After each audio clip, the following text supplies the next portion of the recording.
3월 첫째 주 수요 말씀 데이트입니다. 오늘 우리에게 주신 말씀은 누가복음 18장 13절 말씀입니다. 제가 새한글 성경으로 읽겠습니다. 그런데 세금업자는 멀리 떨어져 서서 자기 눈조차 하늘로 쳐들려고 하지 않았어요. 오히려 자기 가슴을 치며 말했어요. 하나님, 저를 너그럽게 봐주십시오. 저는 죄인입니다. 아멘. 오늘 하나님의 능하신 손 아래라는 제목으로 말씀의 은혜를 나누도록 하겠습니다. 세상에는 여러 부류의 사람들이 있습니다. 성격의 차이, 자라온 환경의 차이, 각자가 있는 자리의 차이 등으로 인해 각각 다양한 모습으로 존재합니다. 그러나 이 모든 사람들은 어쩌면 같은 목적을 가지고 살아가는 사람들이라고 볼 수 있는데요. 아마도 대부분 행복이라고 하는 가치를 누리고 살기 위해서 그 목적을 이루려고 노력할 것입니다. 물론 어떤 것을 위해서 목표를 두고 사는 사람도 있지만 그냥 흘러가는 시간 속에서 내 몸과 마음을 맡기며 살아가는 사람들도 있습니다. 그리고 태어난 김에 사는 대충대충 파들도 있긴 한데요.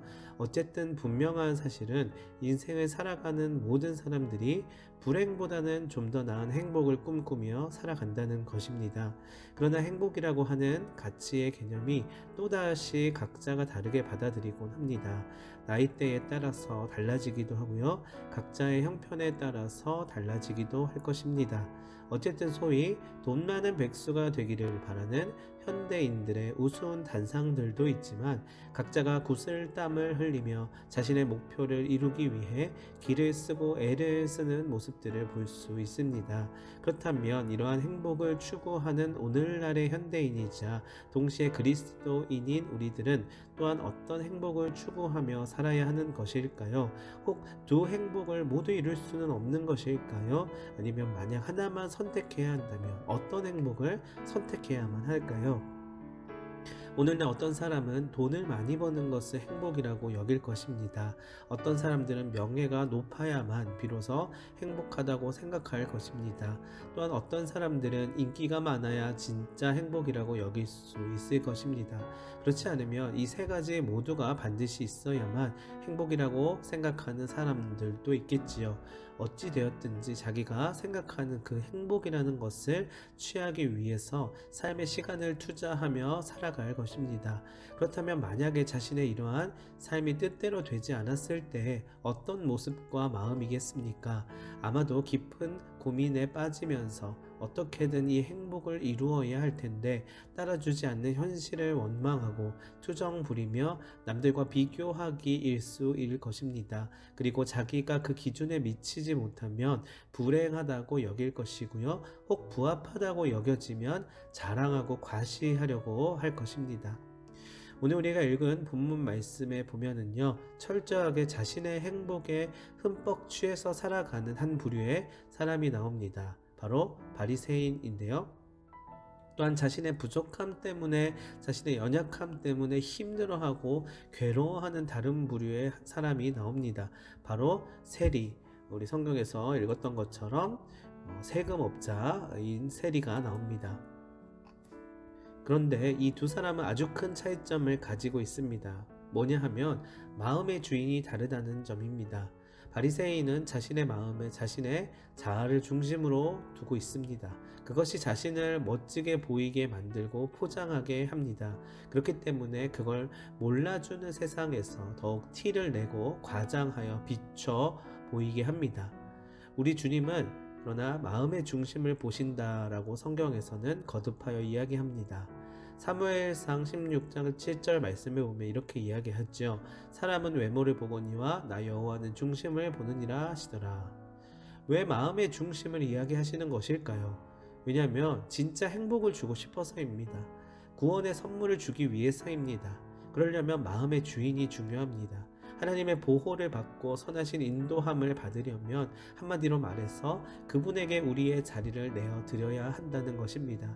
그분이 방향키를 잡고 가게 하도록 해야만 합니다. 어떻게 하면 그렇게 할 수 있느냐 하면요, 오늘 본문의 세리와 같은 모습이면 됩니다.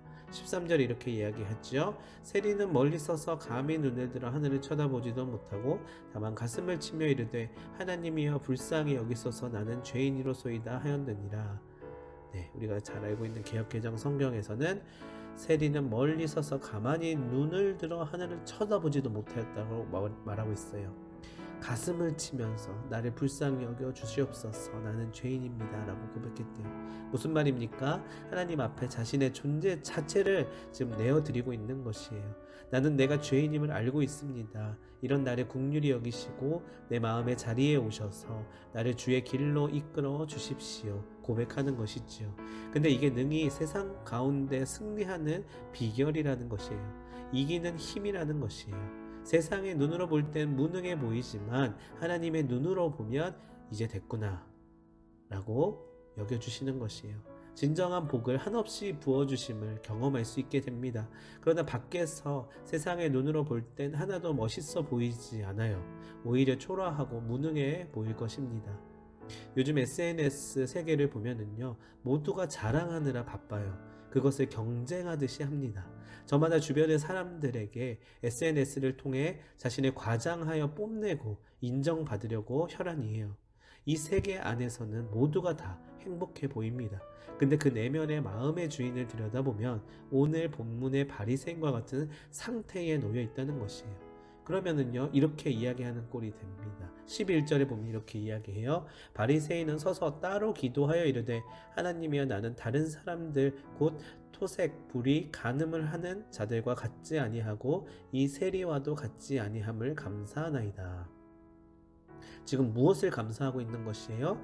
자기 자신이 가장 불행한 사람인 줄도 모르고 자기만큼 잘난 사람이 없다고 스스로 취해서 뽐내고 있지 않습니까? 그걸 행복이라고 착각하고 있지만 결코 그렇지 않습니다. 분명한 사실은 우리의 뜻대로 우리가 보여주고 싶은 대로 모든 삶의 시간들이 구성되지 못한다는 것이에요. 상황도 그렇고 사람도 그렇습니다. 그럼 그것을 SNS에서 자랑하고 공개합니까? 아니죠. 못해요. 오히려 잘 살고 있고 빛나는 모습만을 보란듯이 올립니다. 그리고 실제로는 괴로워하지요. 그러는 척하는 자신의 모습이 초라해지기 때문입니다. 여러분, 이것을 우리는 불행한 삶이라고 이야기해야 할까요? 네, 사실은 또 그렇지는 않아요. 오히려요, 그것이 우리의 리얼한 삶의 현장일 뿐이에요.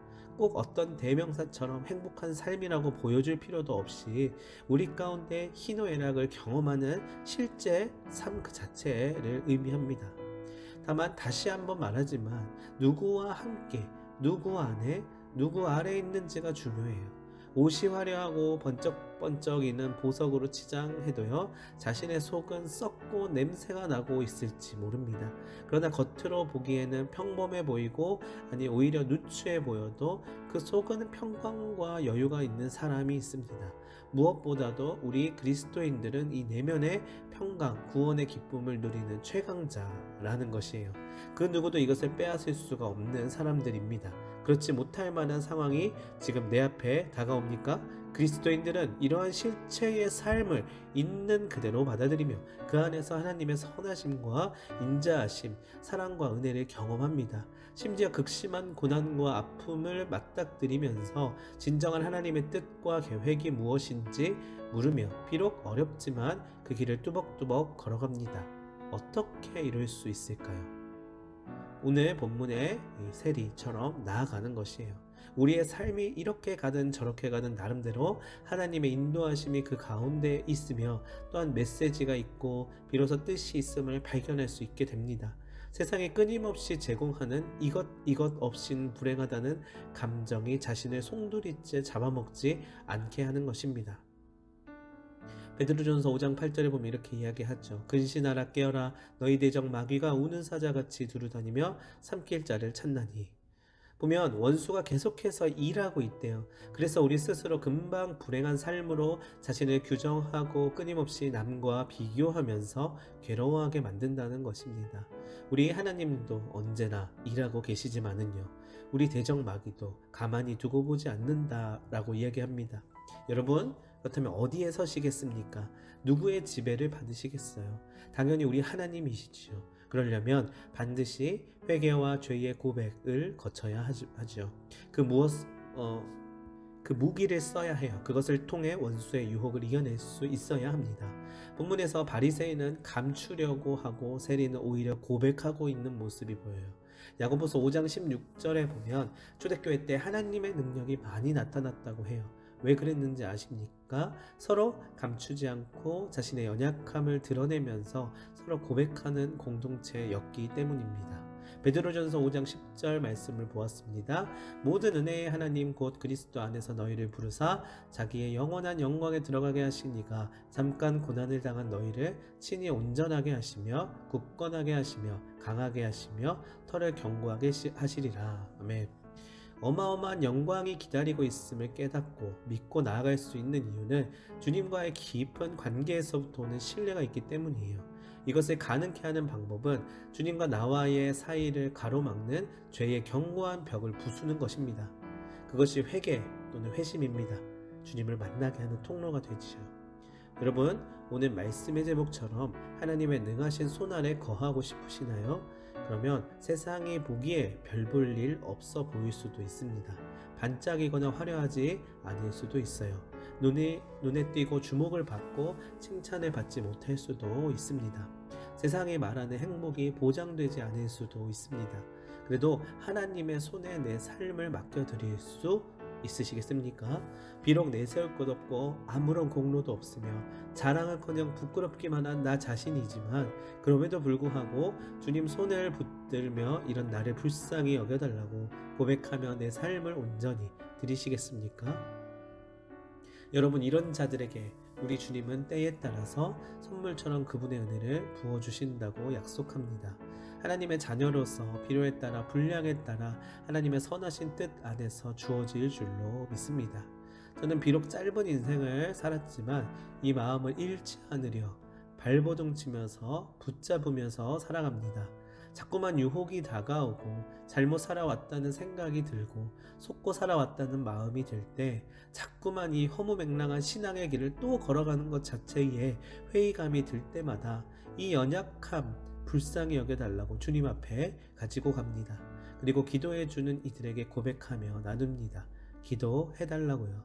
원수가 마치 우는 사자와 같이 온통 삶을 흐트러 놓을 때마다 진정한 생명을 주시고 구원을 주시고 사명을 주시고 삶을 주신 하나님을 바라보면서 하나님만이 아실 일을 믿으면서 나아갑니다. 베드로전서 5장 7절에 보면 이렇게 이야기합니다. 너희 염려를 다 주께 맡기라. 이는 그가 너희를 돌보심이라. 이 말씀을 붙잡는 것입니다. 제가 좋아하는 찬양 중에 나의 앞날이 주님 손에 있으니 라고 하는 찬양이 있습니다. 시편 31편의 말씀을 가지고 만든 찬양이에요. 여기 보면 가사가 이렇게 되어 있습니다. 나의 앞날이 주님 손에 있으니 나 이제 안심해 주님 안에서 주 평안함 주네 모든 평화 이루네 주 안에 굳센 맘 품게 하소서. 많은 걱정이 나를 짓눌러 내일 일을 알 수 없어도 주님 나를 사랑하셔서 굳게 나를 붙들어 주네. 이 찬양을 되새기며 내가 어디에 있는지 누구의 지배를 받는지 다시금 확인하며 결단하곤 합니다. 여러분, 이제까지 하나님에게 속으셨습니까? 아니면 세상에 속으셨습니까? 어떤 것을 의지하고 믿는 것이 여러분의 진정한 행복을 보장해 주는지 스스로에게 물으십시오. 하나님께서 평안한 마음과 은혜의 선물을 주실 것입니다. 오늘 여러분들에게 그러한 응답이 있으시기를 간절히 소망합니다. 기도하겠습니다. 하나님 아버지, 행복하고 싶은데 우리의 모든 행복이 주님 손 안에서 주님의 뜻 가운데 이루어지게 하여 주시옵소서. 주님은 아시지요. 주님은 아실 줄로 믿습니다. 주님 때에 따라 우리에게 알맞게 응답하셔서 우리가 주를 믿고 살아가는 삶이 참 행복임을 경험하게 하여 주시옵소서. 감사하며 예수님의 이름으로 기도합니다. 아멘.